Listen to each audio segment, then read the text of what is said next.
Today. At my wedding eve, my mom forced me to give the groom to my sister next day. Their world collapsed, surviving only on deals she brought. When he said, "Without you, I'm nothing," she thought it was love. It was a confession she wasn't ready to hear. The first warning sign, a 2 a.m. message. The night before leaving for Connecticut, Caitlin woke to see Daniel's phone glowing. A text notification, contact name M with a heart emoji. She told herself it was nothing, maybe his mother, maybe a client. She chose to believe because she'd spent 34 years hoping someone in her family would finally choose her. She wasn't ready to let go of that hope, not when she was this close to having a family of her own. Cliffhanger. But Caitlin didn't know that every sacrifice she'd made, every success she'd achieved, had been watched and resented by the one person who should have celebrated her most. And 17 years ago, her father had tried to protect her from exactly this moment. The letter he left behind was still waiting to be found. Part 2. Rising Action. First Climax. The night the masks fell. Objective. Deliver the first major shock: Megan's pregnancy and the affair. Reveal that Patricia orchestrated this strategically. Show the family's complicity. End with Caitlin's awakening and her decision to find answers. Timeline context. The evening before the wedding. A small family dinner with 18 relatives at Patricia's house. Caitlin's friends and colleagues were told the rehearsal dinner was family only. They'll attend tomorrow. Key points to develop. The private ambush before dinner. An hour before guests arrive, Patricia pulls Caitlin into the study. Her voice is calm, rehearsed. There's something you need to know. Megan is pregnant 4 months along. Daniel is the father. The room tilts. Patricia continues. They've been together for over a year. I know this is painful, but you need to step aside. Quietly. The wedding tomorrow will be Megan's. Everything is already arranged. When Caitlin refuses, Patricia's mask slips. You've always been selfish, just like your father. He wanted to leave me with nothing, and now you want to humiliate your sister. But this time, you don't get to win. Art. Twist Hashone, the calculated betrayal. At dinner, Patricia stands and announces wonderful news.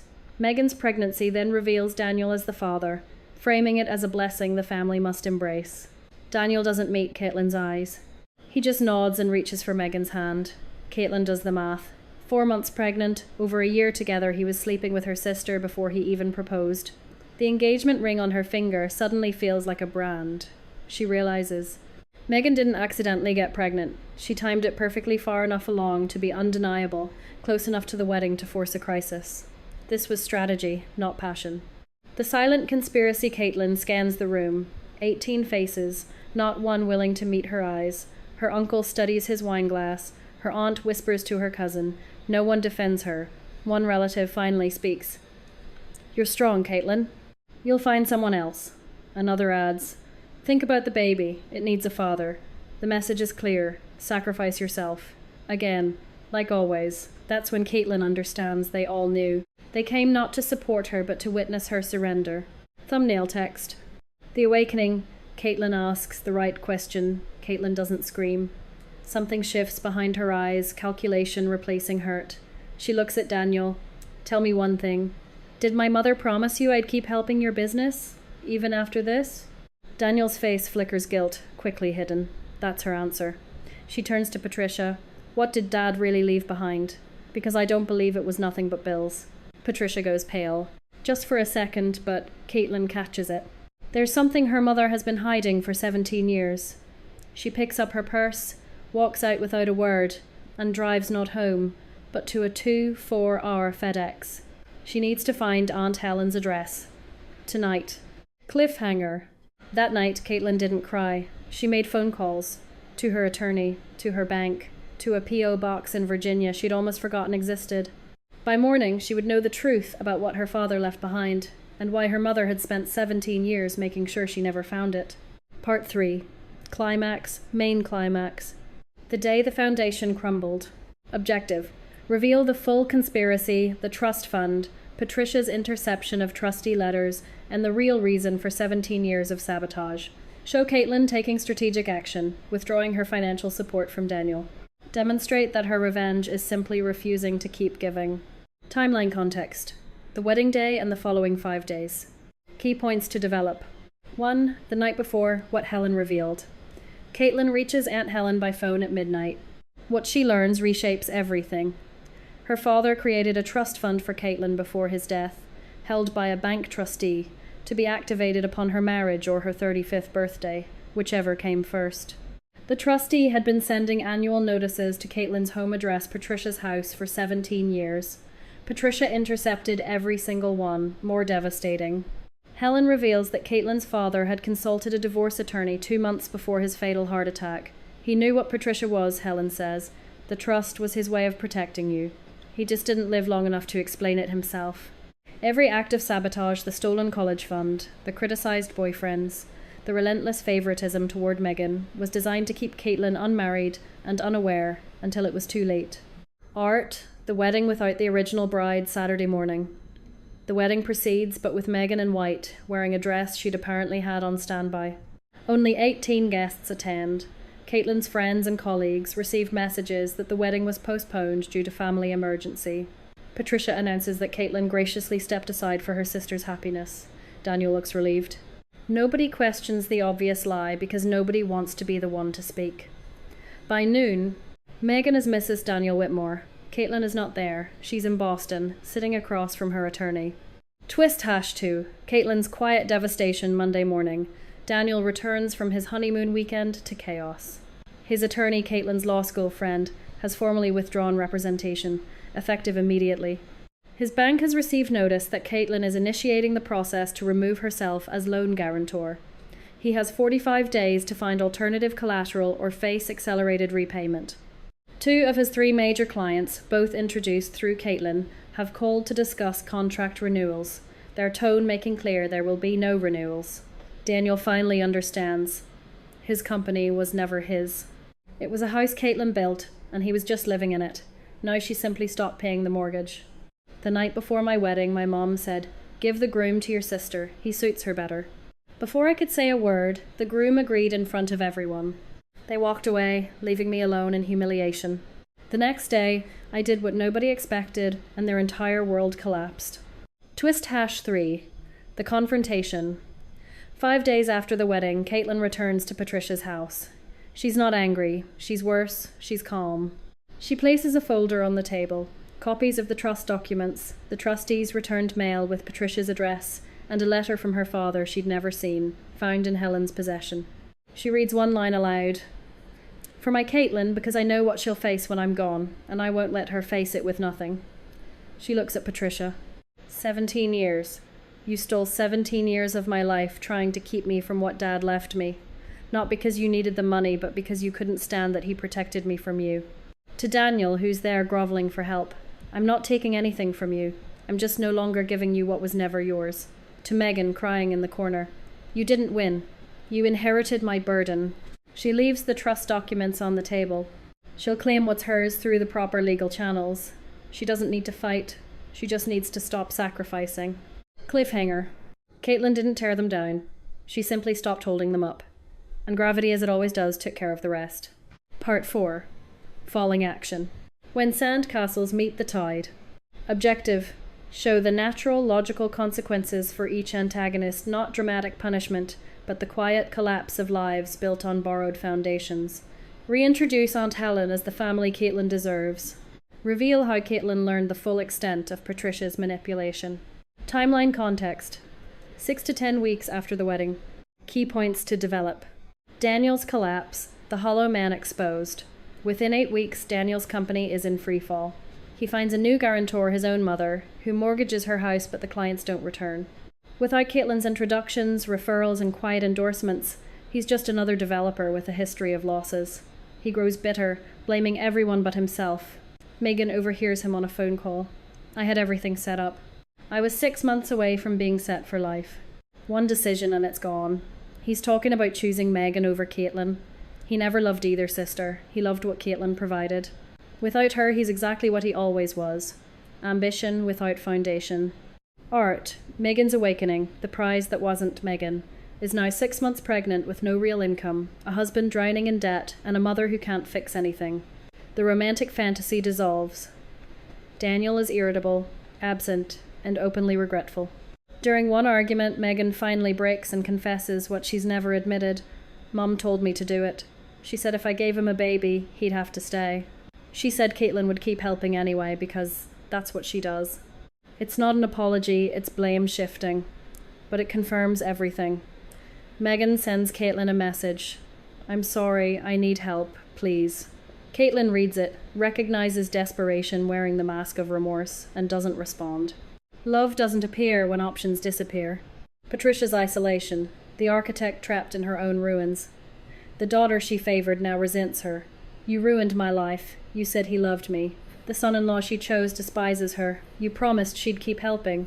Patricia's social standing crumbles when the story spreads through their community, not from Caitlin, who says nothing, but from loose-lipped relatives who witness the dinner. Old friends stop calling. Church acquaintances avoid her. Par exposition. The invisible daughter who held everything together. Objective. Establish Caitlin's background, her hidden financial power, the pattern of favoritism, and plant subtle seeds for the trust fund twist. Explain why she never questioned her inheritance despite working in finance. Timeline context. 1 week before the wedding, Caitlin returns to UDA7, UDA7, UDA7s.com, UDA7 UDA79 a context. Prepare for her wedding. Key points to develop. She spends her savings helping Megan cover rent, then starts selling things, first jewellery, then her car. She sits alone in a house full of family photos that feel like an indictment. She finally understands what she destroyed. Caitlin wasn't the daughter who didn't need love. She was the only one who loved without conditions. And Patricia spent 17 years burning that bridge for money she never even got to spend. Aunt Helen. The family Caitlin earned. Helen drives up from Virginia to spend a weekend with Caitlin. Over coffee, she fills in the gaps. Your father called me the week before he died. He said Patricia had found out about the trust and the divorce papers. They had a terrible fight. He was going to tell you everything that weekend. He never got the chance. A heart attack took him on Thursday. By Monday, Patricia had found the divorce paperwork and destroyed it. The trust was the one thing she couldn't touch, but she could make sure Caitlin never knew to look for it. Helen hands Caitlin a small box, her father's watch, his wedding ring from his first marriage, before Patricia, and a photo of him holding baby Caitlin. He saw who you were from the beginning, Helen says. He'd be so proud of who you've become. Cliffhanger. 10 weeks after losing the wedding, the fiancé, and the family she'd spent her whole life trying to earn, Caitlin realised she hadn't lost anything real. She'd just finally stopped auditioning for people who were never going to give her the part. Part 5. Resolution. The woman who chose herself. Objective. Provide emotional closure and empowerment. Show Caitlin thriving not through revenge satisfaction, but through freedom and self-worth. Deliver Patricia's too late apology, and Caitlin's dignified refusal to return. End with hope, peace, and the message that boundaries are not betrayal. Timeline context. 8 months after the wedding. Key points to develop. 1A. Caitlin's new life. Caitlin has been recognised at her firm with a significant bonus and is now leading their largest institutional client portfolio, a role that puts her on track for partner within 2 years. She used part of her trust fund as a down payment on a condo with floor-to-ceiling windows overlooking Boston Harbour. The rest she divided, half into retirement savings, half into a scholarship fund at her alma mater for first-generation students, established in her father's name. She's dating someone new, a paediatric surgeon named James, who makes her laugh, shows up when he says he will, and has never once made her feel like she needs to earn his attention. She's not rushing. For the first time in her life, she's choosing based on what she wants, not what she's afraid to lose. Art, the apology that came too late. Patricia appears at Caitlin's building on a rainy Tuesday, looking like she's aged a decade and 8 months thinner, greyer, exhaustion etched into every line of her face. She cries. She apologizes. She begs. I was wrong. About everything. I was so angry at your father, and I took it out on you for years. Please, Caitlin, you're all I have left. Caitlin listens from the doorway without coldness, but without opening the door wider. I believe you're sorry. Mum, I really do, but I can't go back to being your foundation while you keep building on top of me. I spent 34 years hoping you'd see me, really see me. You didn't. That's not something either of us can fix by pretending it didn't happen. She gives Patricia the name of a therapist who specialises in family estrangement. She wishes her well. Then she gently closes the door. The fates they earned Daniel and Megan separated after 5 months. The divorce is still pending, complicated by the baby and the debt. Daniel's company officially dissolved. He's now working as a real estate agent, not a developer, just an agent at a firm in New Jersey, telling anyone who listened that his ex-wife's family destroyed him. Megan had her baby, a girl she named Lily. She lives in a small apartment, works as an administrative assistant at a medical office. 1-8. Caitlin Spencer, the She'll Be Fine daughter Caitlin, 34, is a senior vice president at a financial advisory firm in Boston. She built her career alone after her father died suddenly when she was 17. Within months of his death, her mother used the family savings, including money set aside for Caitlin's college, to pay off Megan's debts, claiming, "Your father left us nothing but bills." Caitlin never questioned it. She was grieving 17 and trusted her mother, and is learning slowly, painfully, that survival requires effort. She's asked Caitlin for help 3 more times. Caitlin hasn't responded, not out of cruelty, but out of clarity. Helping Megan has never actually helped Megan. It's just delayed the moment when she'd have to grow up. That moment has finally arrived. Caitlin hopes distantly that her sister figures it out.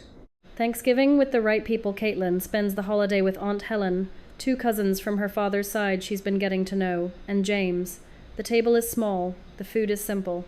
No one expects her to be grateful for crumbs. No one needs her to shrink so they can feel bigger. Helen raises a glass. To your father, who always knew exactly who you were, and to you, Caitlin, for finally believing him. Caitlin looks around the table at faces that reflect warmth back at her, not need. She doesn't feel like she won. She doesn't feel like they lost. She just feels for the first time in 34 years like she's exactly where she belongs. Final closing. She didn't get the wedding she'd planned, the fiancé she'd trusted, or the family she'd spent her whole life begging to love her. But she got something better, a life built on her own terms, surrounded by people who chose her without conditions. Her father had tried to tell her, all those years ago. She just hadn't been ready to hear it. Now, finally, she understood. Sometimes losing everything you thought you needed is the only way to find what you actually deserve. She worked 3 jobs through community college, transferred to a state university, and clawed her way up. She remembers her father's last words, "I've made sure you'll be taken care of, sweetheart, no matter what happens." She always thought it was just comfort from a dying man. Munder, the family dynamic, a pattern that never made sense. Patricia, mother 62, has always treated her daughters differently. Megan, 29, has never held a job longer than 6 months, lives in an apartment Patricia pays for, and has never heard the word no. But what haunts Caitlin most, whenever she succeeds, Patricia looks at her with something cold, not pride, but resentment. Patricia often says, "You're just like your father," and it never sounds like a compliment. Years ago, Aunt Helen, father's sister, now 68, living in Virginia, warned Caitlin, "Your mother never forgave your father for something, and you remind her of him every day." Caitlin asked what she meant, but Helen just shook her head. "It's not my place, just be careful." They lost touch after that. Patricia made sure of it. Daniel, the fiancé who needed her more than he loved her. Daniel, 37, owns a small real estate development company. What Caitlin doesn't fully realize, his entire business exists because of her. She introduced him to his 3 biggest clients. She co-signed a $200,000 business loan when banks wouldn't trust him alone. She connected him with her law school friend who became his business attorney. She once glimpsed his financial statements, 3 consecutive years of losses.